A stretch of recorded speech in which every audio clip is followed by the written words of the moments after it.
The Black Book of Influence. Part 5: The Art of Cold Reading Mentalism for Influence. In 1948, a psychologist named Bertram Forer gave a personality test to his students. A week later, he handed each student a personalized description of their character and asked them to rate how accurate it was. On a scale of 0 to 5, the average rating was 4.26. What the students didn't know was that every single one of them received the exact same paragraph, copied from a newspaper astrology column. This is the Forer effect, and it is the foundation of cold reading. The truth is, we all believe we are uniquely complex. But our hidden fears, our secret hopes, our private struggles, they are remarkably similar. And the person who understands this can appear to read minds. Today, I'm going to teach you 3 techniques that mentalists use to create the illusion of psychic insight. The first is the Barnum Statement, named after the showman P.T. Barnum. A Barnum Statement is a sentence that sounds personal but applies to almost everyone.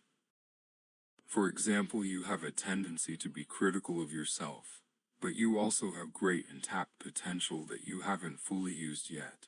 Who does that not apply to? Or this: you appear confident on the outside, but inside you sometimes worry if you're really good enough. This hits almost every human being on earth. Yet when you deliver it while looking someone in the eye, they feel completely seen.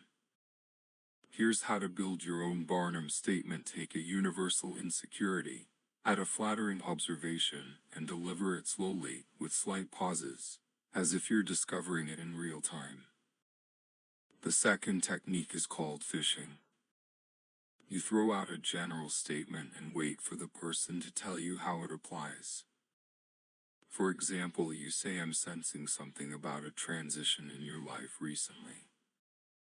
Does that make sense? Most people will immediately search their memory and find a transition, a job change, a relationship shift, a move. They'll say, "Actually, yes, I just started a new job," and you nod and say, "I thought so." There's a feeling of new beginnings around you, but also some anxiety about whether it was the right choice. Notice what happened. They gave you the specific, and you reflected it back with emotional depth. They forget they fed you the information, because your reflection made them feel deeply understood.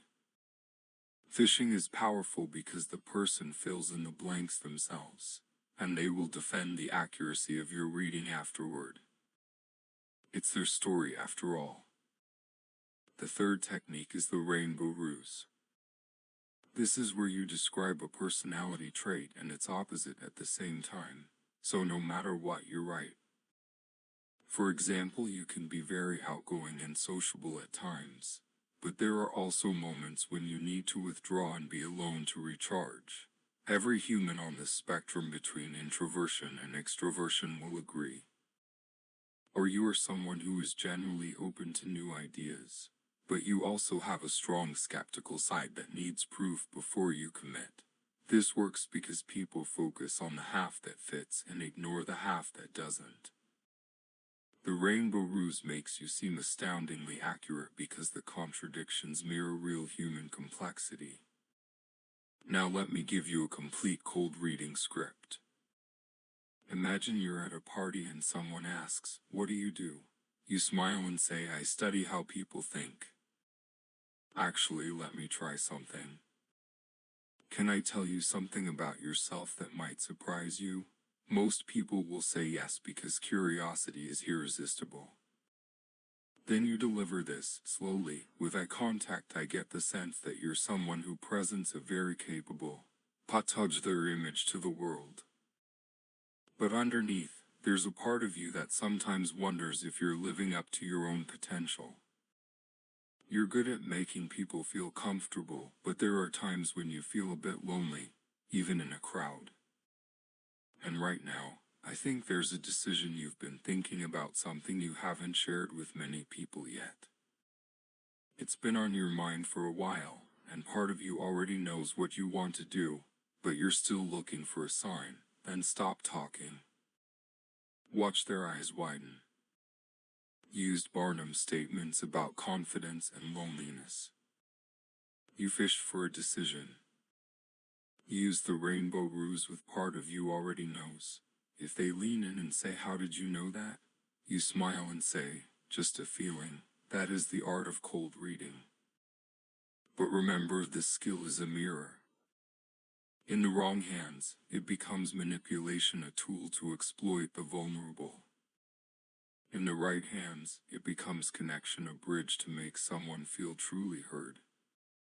Use it to understand people, to break down walls, to create a moment of genuine human warmth. The greatest mentalists I've known don't use cold reading to show off. They use it to show people to themselves. In the next video, we zoom out from the individual to the crowd. We're going to explore how emotions spread like a virus, how leaders create mass movements, and how the very same techniques that built cults can also build companies, communities, and revolutions. It's called mass hypnosis, and it is the most powerful force in human society. You'll never look at a rally, a concert, or a viral trend the same way again. Part 6 awaits.